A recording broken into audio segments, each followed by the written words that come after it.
to let you know that I'm still okay, and to explain a few things, I hope. First, about the good faith gesture. There was some misunderstanding about that, and you should just do what you can. I mean, they understand that you want to meet their demands, and that and they had every intention that you should be able to meet their demands. They weren't trying to present an unreasonable request.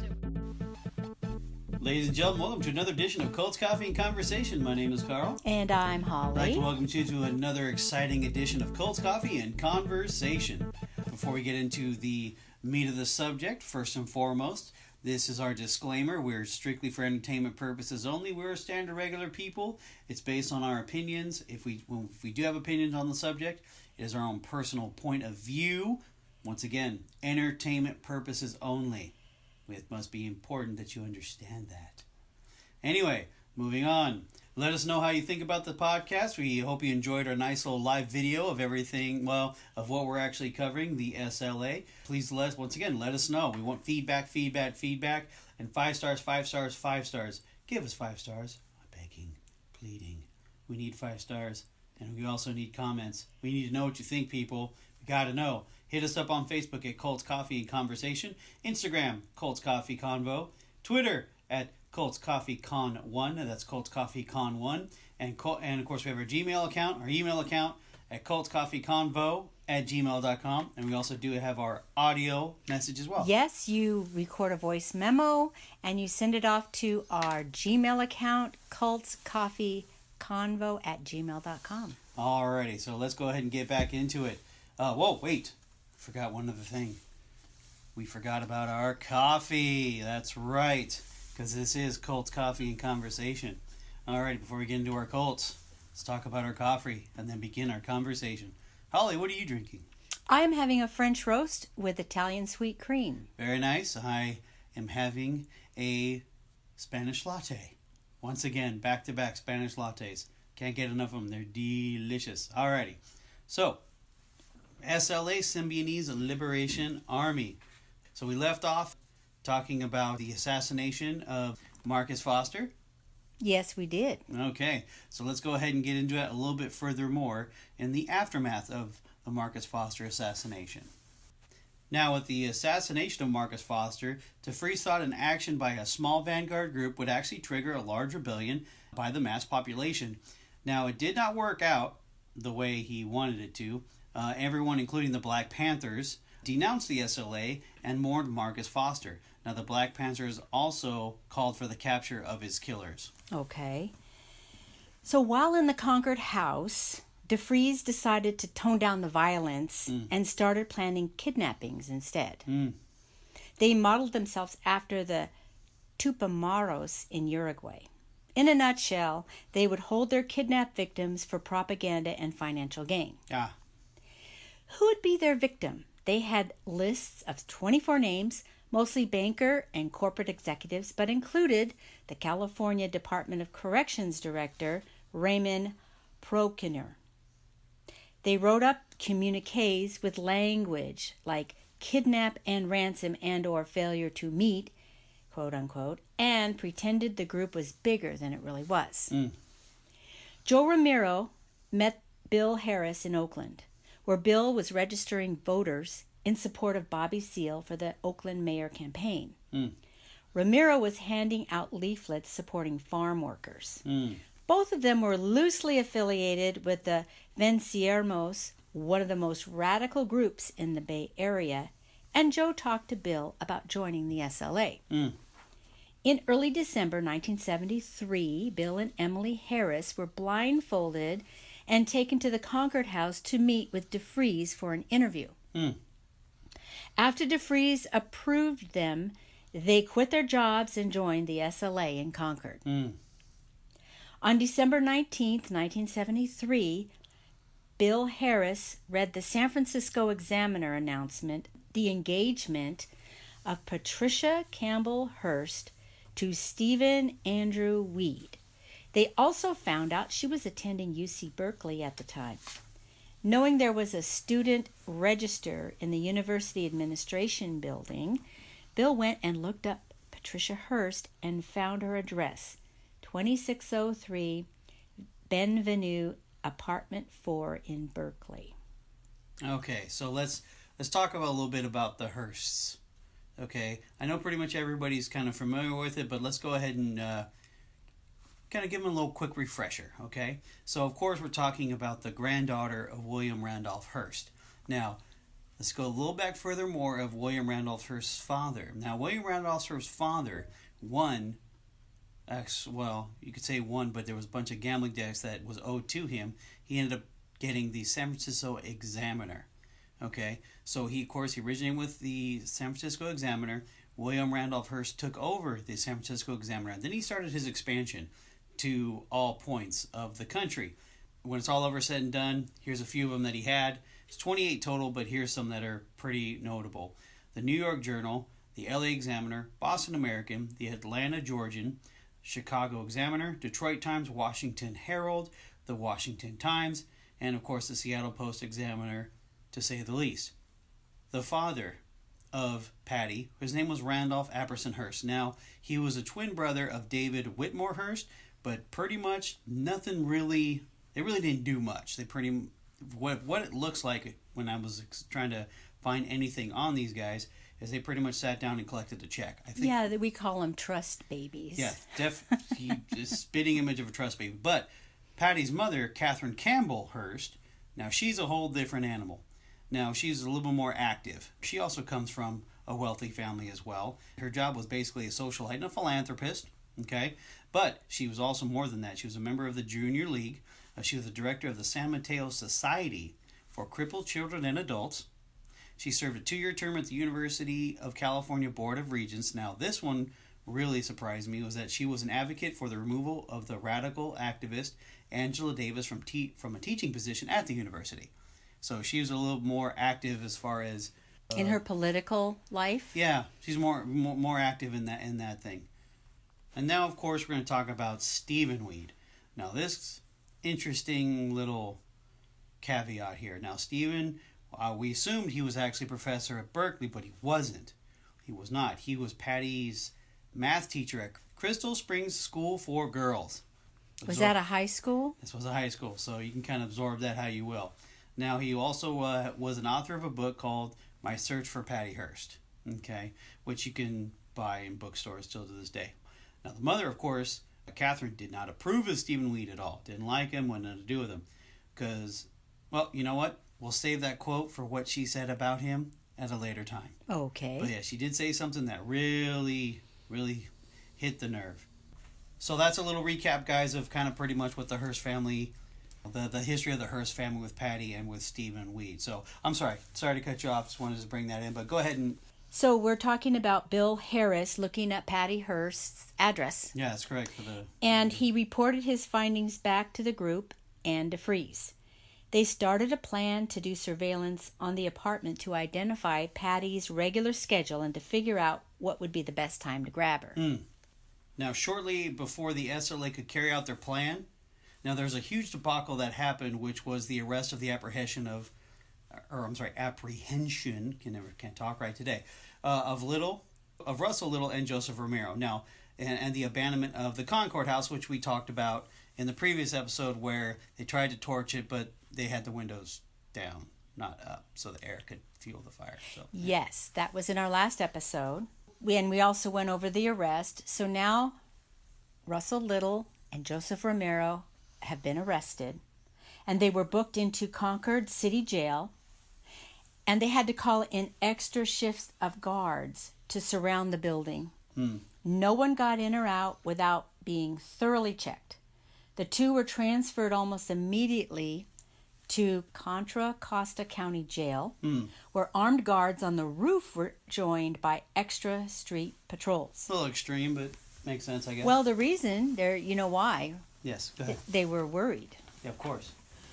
New and more serious charges were filed against the pair, bringing their bail to almost $750,000 each. That's a lot. Not wanting to allow any chance for escape or for an assisted breakout, it was decided that Remiro and Little would be transferred to California's most secure penitentiary, San Quentin Prison. This move was unprecedented, as suspects are presumed innocent until proven guilty, and only the guilty are housed in penitentiaries. Right. On February 17th, 1974, Little and Remiro attempted to release a statement to the public with some of their grievances.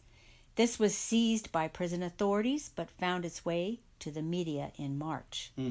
Some grievances included that they were being held in isolation, the whole on death row, of being starved, and other claims of harassment, intimidation, and violence. They claimed that this was under direction of the FBI. Of course.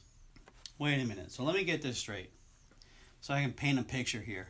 You're telling me that these two guys, Little and Remiro, both are being held into the hole in San Quentin, which is, of course, unheard of, and each bail is $750,000 because they're basically being set up as the actual assassinations, the assassinators. That's the right word I'm looking for. Assassins? Assassins, thank you. Assassins for the Marcus Foster situation, correct? Yes. But what really happened, though? In reality, the assassination was carried out by three people, Donald DeFreeze, Nancy Ling Perry, and Ms. Moon Soltysik. Nancy hit Foster in the leg with her second shot, and then Ms. Moon walked calmly towards Foster with a revolver. She fired as she walked closer, hitting Foster repeatedly. DeFreeze stepped forward and fired 2 blasts from a 12-gauge shotgun, which hit Blackburn's back.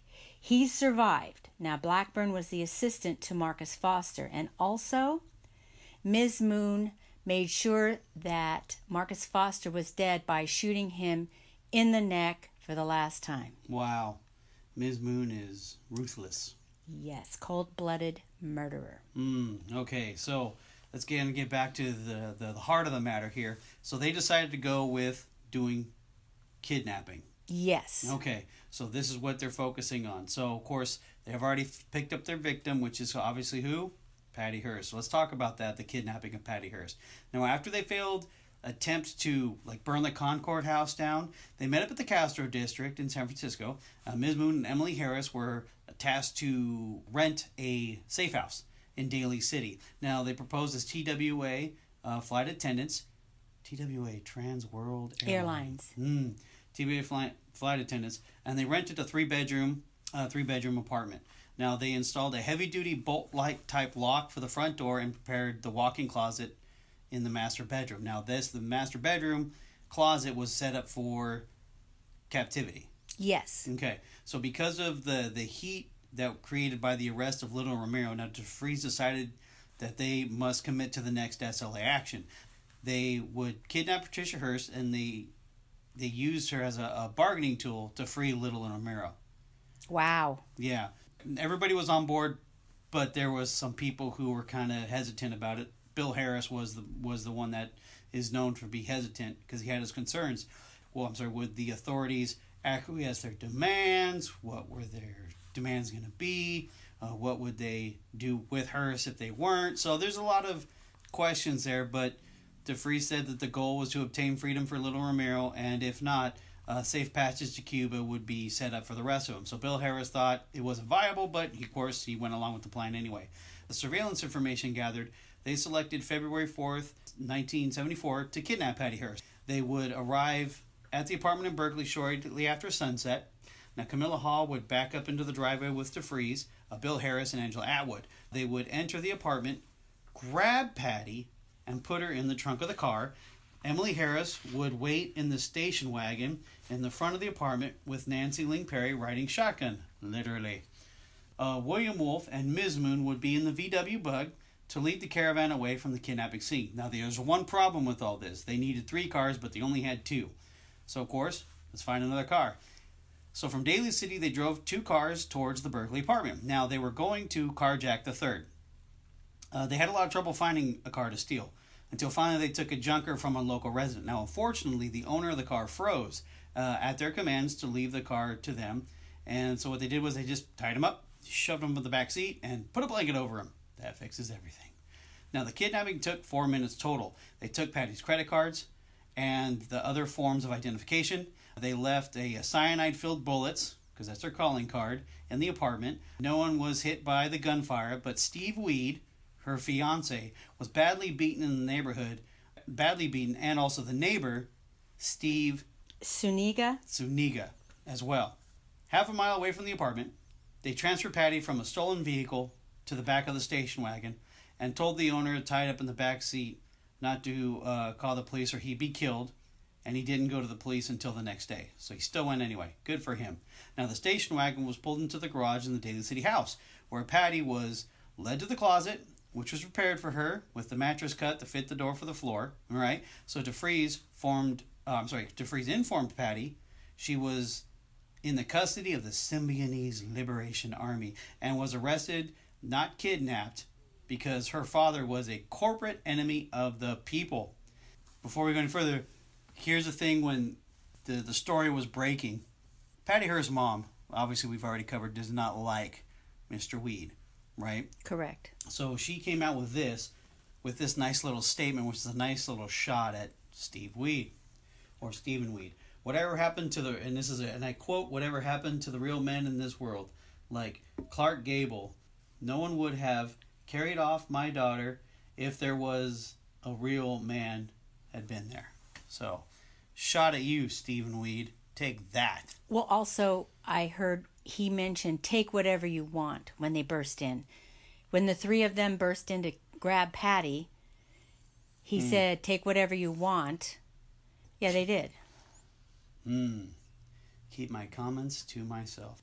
Continuing on, he went to explain to her that she was being held so they could trade her for little Remiro. Now, she was being held by the rules of prisoners of war through the Geneva Convention, but she would be treated she'd be treated as little Remiro were treated in jail. Well, according to the previous story that you were mentioning, they were not treated very well. So, correct. Yeah.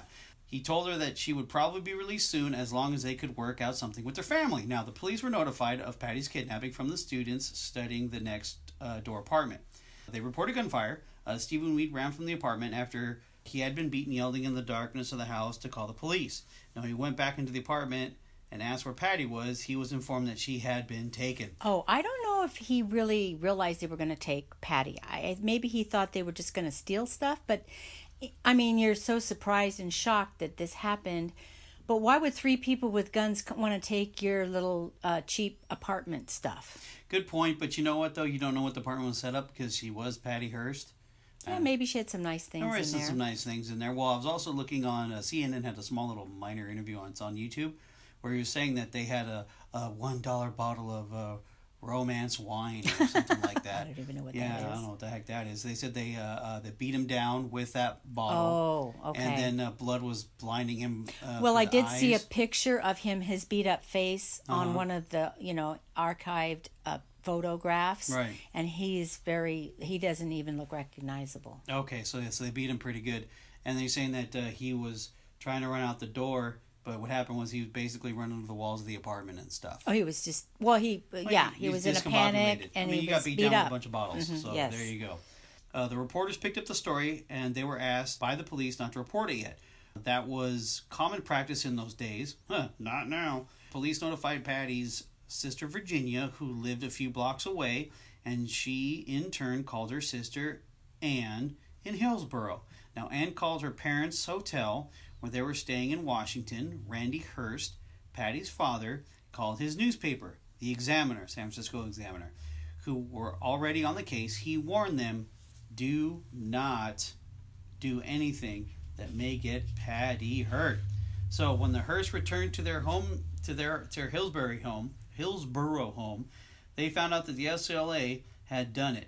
The police identified the cyanide-laced bullets as the people who assassinated Marcus Foster. So there comes the connection. Now, DeFries was upset that there was no press coverage of the kidnapping, so he had Nancy Ling Perry draft a communique to send to the local radio station KPFA And it was about 3 days before the Hearst heard anything from the SLA. Basically, the communique did not have any ransom demands, of no money, no exchange for little Remiro. The threat was harm to Patty if there was a rescue attempt. The most important demand was the communique was to be published in all full media forms. Okay, so now later on down the road, they did have one of the demands. It was a food giveaway, right? Yes. So let's go ahead and get into that food giveaway. Holly, you have some information regarding that. The idea of the food giveaway came from Bill Harris. He felt they would get more public support with that idea than the assassination of a black school superintendent. And as a matter of fact, they were really in shock. DeFries was really in shock that backfired on him. So Really? yes, and later on I found out that he had told William Wolfe to go into these school board meetings and find out information of what was going on. And William Wolfe was not accurate, with his reporting, and wasn't really into it. So he just said some things that gave DeFries some false ideas of what Marcus Foster was really doing. Right. Well, yeah, no, because we discussed in the previous episode that, it was trying to put police in the school and, creating ID cards and stuff. Which, yes. Hindsight, sounds like a good idea. And guess what? It was a good idea because guess what? That's what kids do now. But what I'm saying is all of that information wasn't properly communicated, and that's why DeFries ended up killing Marcus Foster. Anyway, DeFries finally warmed up to the idea and issued the demand himself in a second communique. It starts with what our opening says to this podcast.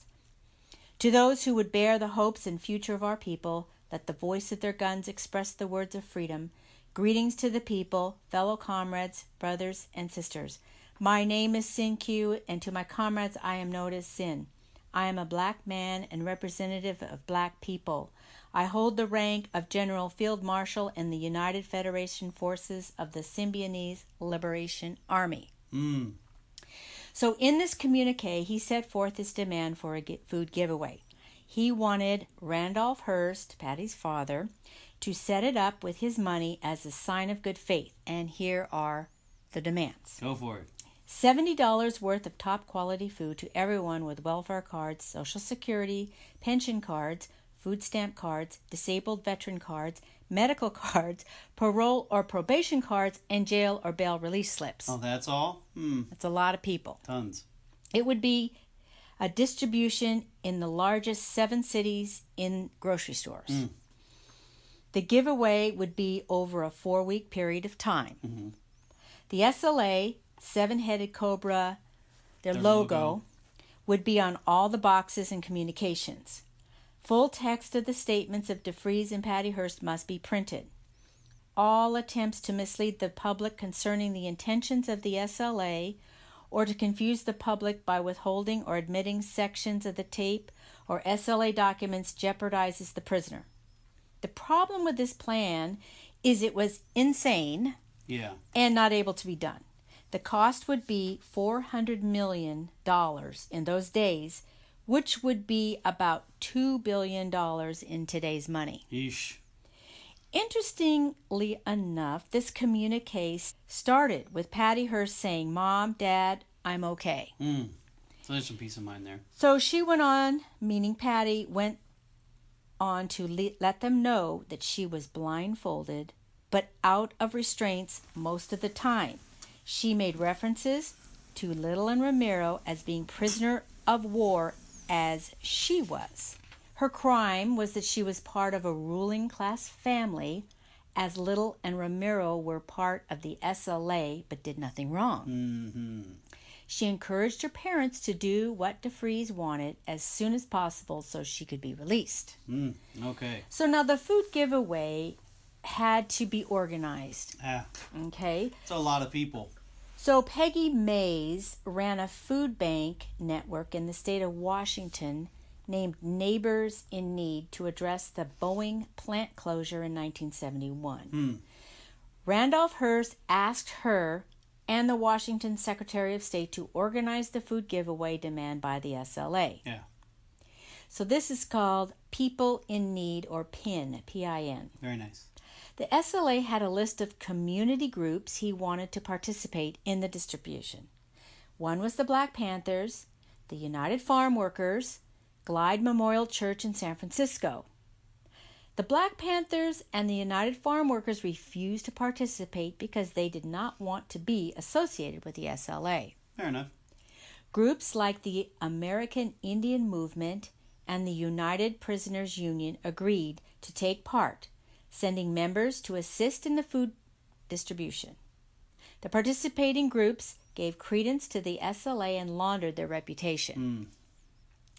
Randolph Hearst had limited assets because his father, William Randolph Hearst, created trusts for his sons so they wouldn't squander his wealth after his death. He raised about $2 million. Right. That's still a lot of money. Mays needed a major distribution center in order to collect and distribute the food. Mayor of San Francisco, Joseph Alioto, directed them to a World War II huge empty warehouse in China Basin. Now that area is where the baseball field Petco Park is located today. Yeah, that place is huge. Mays set up there and started contacting her food distributors in Seattle.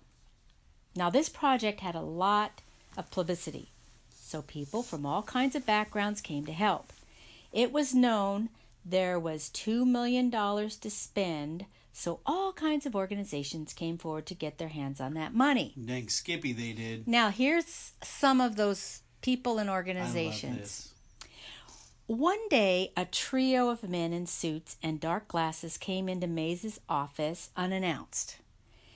He introduced himself as Reverend Jim Jones of the People's Temple. He told her she was an outsider and this operation should be run by local people. He said he should be the one to run the program and manage the $2 million. Mays told Jones she was from San Francisco and was fully capable of running the program as she showed them the door. Good girl. Good girl. Now, the other people that came was Joseph X. Polite and Leonard X. Vaughn, who were members of the Nation of Islam. They showed up early one day and they demanded that people in need buy food through the Nation of Islam. Oh, not so polite. She said she was using her network in Seattle. They then visited Randolph Hearst at his home in Hillsborough and convinced him to make Mays buy food through them. It would be a statement to the SLA they were working through their allies. She bought some eggs but had problems later on with them. Not with the eggs, but with the Nation of Israel. I'm sorry, Islam. Sorry. A woman came to Mays and claimed, this is a separate person now. Right. A woman came to Mays and claimed she was sent from God to help. She was an accountant and would volunteer to see the project through. She seemed conventional in her background and profession. Her name was Sarah Jane Moore, who attempted in 1975 to assassinate President Gerald Ford. Wow. On February 21st, DeFries released another communique criticizing what was going on. He felt the $2 million was not enough. It was just crumbs to the people. He also included now anyone who wanted food could come and get it. So now he's upping the ante. Of course. He wanted the total upped to $6 million and said Patty would be held until such time that demand was fulfilled. They went ahead with the food distribution in 4 minority neighborhoods. Anyone who wanted the food could receive it. They set up to hand out the food on sites owned by the Nation of Islam. Instead of leaving China Basin in the morning, unfortunately they arrived in the late afternoon. People had been standing waiting most of the day, so they were extremely restless. The boxes were supposed to have 27 pounds of food with a variety of meat, dairy, and produce. Not all did. In Oakland, after waiting for hours, the trucks finally arrived. There were 5,000 people standing in the way. The first truck started honking his horn to get people to move out of the way. Makes sense. A riot ensued. The trucks were emptied by the crowd rushing and throwing the food into the streets. Most people got nothing, and those that did were attacked by gangs of kids who stole their food. One woman lost an eye when a rock was thrown through her car window. Unbelievable. Now, the next group is just a little interesting side note of the San Francisco Bay Area scene at the time in this 1974. It was called the Delancey Street Foundation, which was part of Synanon.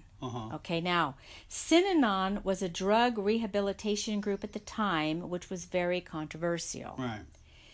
But they offered to help the food distribution by offering 300 men and 30 trucks. Their conditions? They will not accept payment or publicity. That's nice. Now, the outcome of these volunteers was they mostly stopped the wreckage and pilfering of the food drop-off place. Unfortunately, a truck with food for 4,000 people was hijacked the following week. Jeez. Okay, so it sounds like a mess. Big old huge mess.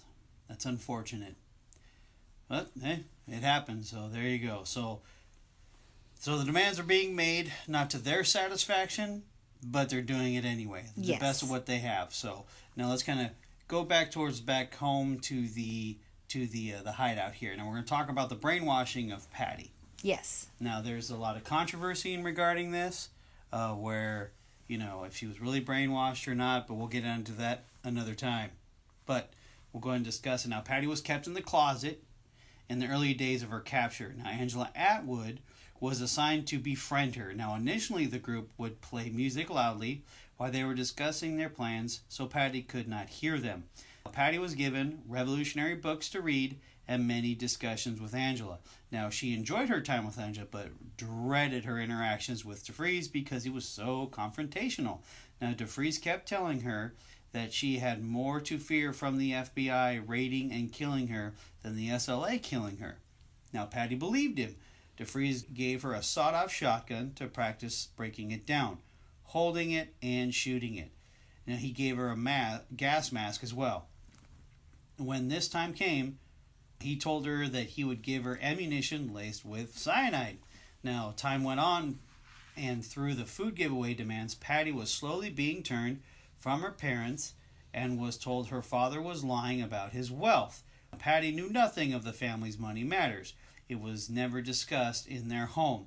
After the first month of captivity, Patty was included in the practice drills of the SLA in case the FBI raided their home. Now, on March 9th, 1974, another communique was released where Patty berated her parents and told the world that she was afraid of the FBI and they wanted her dead.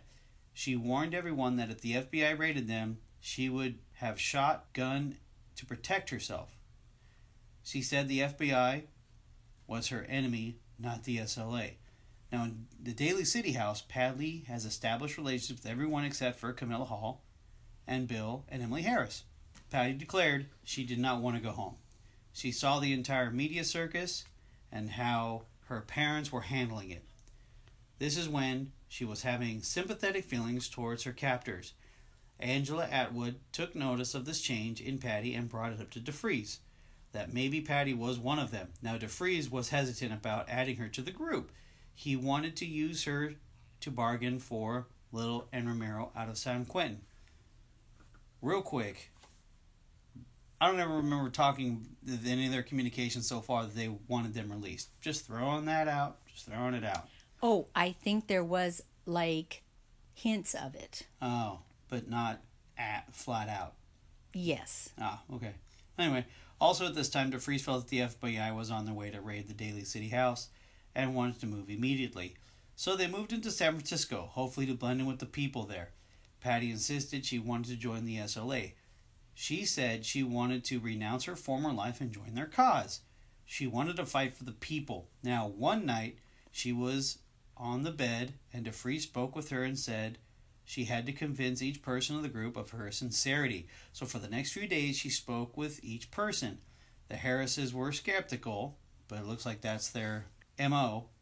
At last, on the 31st of March, 1974, 8 weeks after her kidnapping, in a ceremony in the living room of a small apartment in San Francisco, she was asked the question, so do you want to be an urban guerrilla and a soldier in the Symbionese Liberation Army? She said yes, and renounced her former life. The vote was unanimous. Her blindfold came off, and for the first time, she saw the faces of the people holding her captive. And guess what? This is the birth of Tanya. Alrighty. There it is. The birth of Tanya. And in the next episode, we're going to be talking about her ventures of being Tanya in the Symbionese Liberation Army. And on that note, good night, Holly. Good night, Carl.